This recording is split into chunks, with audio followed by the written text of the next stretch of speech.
urban consolidation, increasing greenfield and development housing densities, restricting rural residential development growth, this is serious stuff, infill development located primarily in the CBD and secondly at Oakenvale and Thurngale Central, focused on housing diversity, lifestyle and livability, and improving connectivity between the three locations, both in context of land use and transit planning.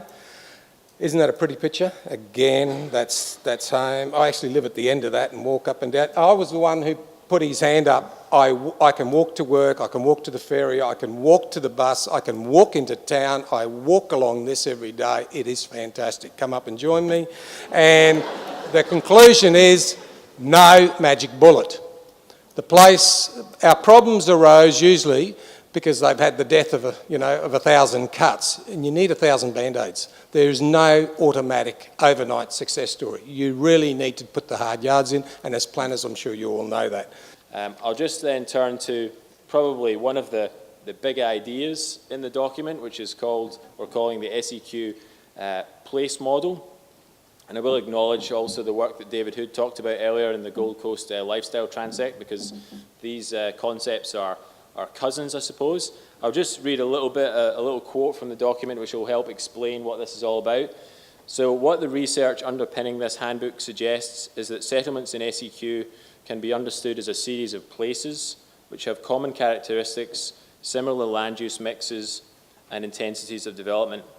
These range from natural areas, rural places, rural townships, next generation suburban neighbourhoods, urban neighbourhoods, places of activity, centres of activity, and also CBDs. So ultimately, this place model is a strategic planning tool using simple place types to aggregate well-known and successful typologies. So you can probably see from the drawing here that some of the ancestors of this work lie in things like the transect planning techniques which have existed in environmental planning and then later in town planning, particularly in North America. But we've very much tried to relate it to southeast Queensland, and that's why there's things like a rural township place, which in our research we really found that there was a strong place typology of rural townships that we thought had to be reflected. So this is a strategic planning tool which can be used in your planning scheme development. It works very well with the strategic plan mapping. Clearly this is a cross-section, but if you use these place types and place them, the different types across your mapping, it starts to do that broad scale planning. It can be used then as part of your strategic framework, both in the words and in the pictures. And we also think it can be used in consultation as well, because like the Gold Coast Lifestyle Transect, it's a relatively simple idea to understand. It's very visual, very graphic, and it should be useful when talking to planners and non-planners.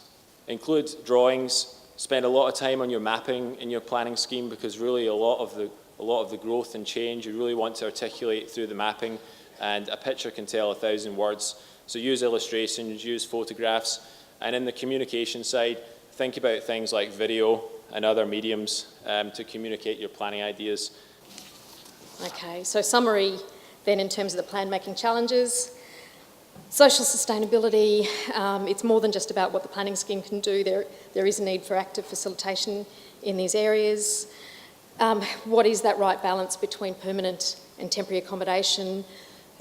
Are we going to achieve different outcomes from the predominant model? If so, what are the carrots and sticks that we're prepared to use, and how committed are we going to be to using those? The form of town's growth.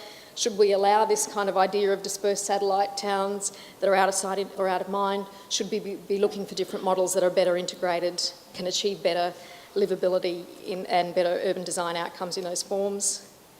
Of course, shifting the types of housing available, tensions and try-ons. Different things happen in these towns. There's lots of speculation that needs to be managed. There's granny flats on steroids. There's lot splitting, but not as we know it here. There's lots of very strange things happening because of the particular pressures in these towns. And definitional issues in terms of category busters that need to be managed through the QPP mechanisms available. Caravan parks just aren't caravan parks in this part of the town. Temporary accommodation, not necessarily always in the camp style, so what are we going to call it? So my take-home message is that if we are to be grappling with these issues more effectively, we really do need to think about them more clearly. We need to think of more effective solutions for them, and we really need to commit to them if we're going to have any hope of turning around that momentum in these very major projects. That I think the future is going to judge us on this and how we perform in this context, in that we can be truly forward thinking about these communities rather than just being reactionary